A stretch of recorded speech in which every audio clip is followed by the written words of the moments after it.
Good afternoon. I'm Brian Reagan. This is Tyler Kelly. and we welcome you to our midday meditation. And today we are in Isaiah 63:11 through 14.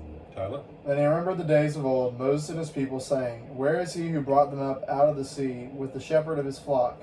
Where is he who put his Holy Spirit within them, who led them by the right hand of Moses, with his glorious arm, dividing the water before them to make for himself an everlasting name, who led them through the deep as a horse in the wilderness, that they might not stumble? As a beast goes down into the valley, and the Spirit of the Lord causes him to rest, so you lead your people to make yourself a glorious name.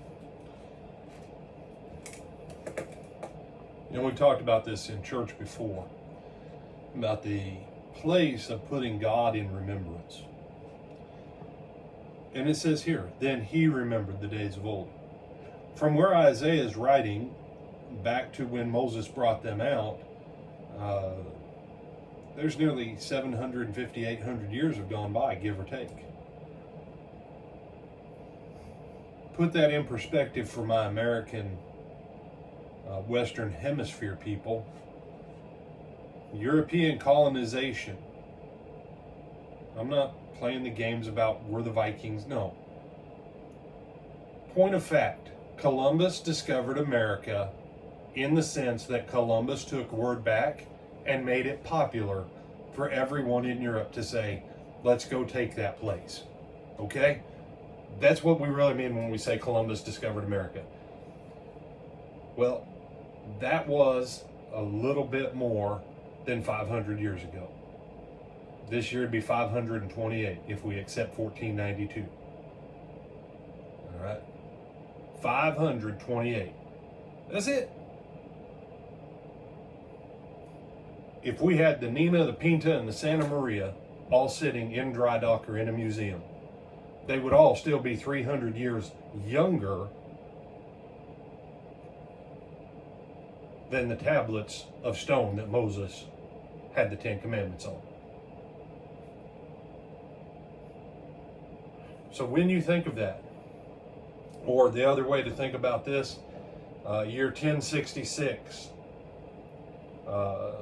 the year of William the Conqueror, okay? Y'all, that's barely 900 years ago. Just barely a little bit more than 900 years.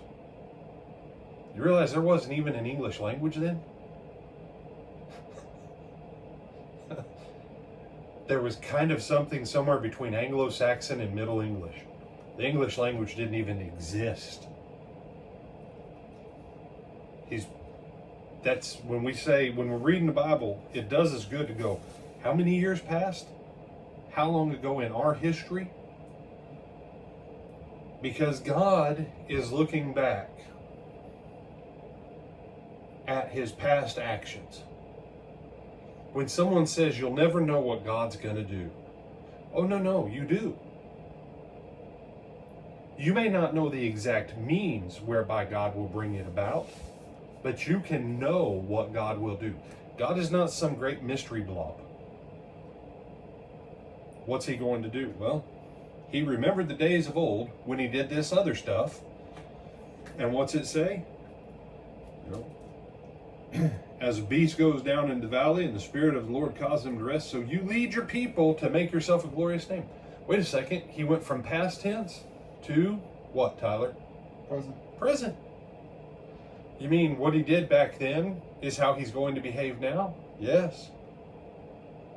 Malachi 3, I am the Lord, I change not, therefore you sons of Jacob are not consumed. Hebrews 13:8, what's he say there? Jesus Christ, what? Do you remember? The same? Yesterday, today, and forever. You never know what Jesus is going to do. Well, what did he do when he was here on earth? What did he do when he founded the creation and made the entire universe? You know what he's going to do in the future? Jesus is going to fold up this universe and he's going to unfold an entirely another new one. Like a man changes his coats. That's how Jesus is going to change universes. You said, wow, I didn't realize Jesus is that powerful. Yeah.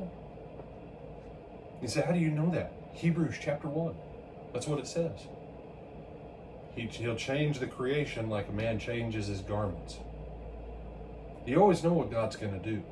You may not know the exact means whereby he's going to bring it to pass, but when you start to understand what it means to have faith,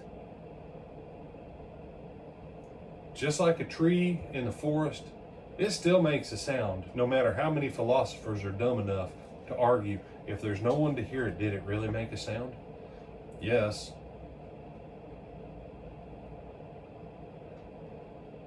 So also with God. You can know what God is going to do now because you know what he did then, and you can predict what he's going to do in the future because God is constant. You have anything you want to add, brother? No, sir. With that, we bid you good afternoon. Come back tonight. Brother Greg Edwards bringing another fantastic lesson on forgiveness tonight at 7 o'clock, Lake Butler Church of Christ, Lake Butler, Florida. If you can, join us in person. If not, definitely come back for the live stream.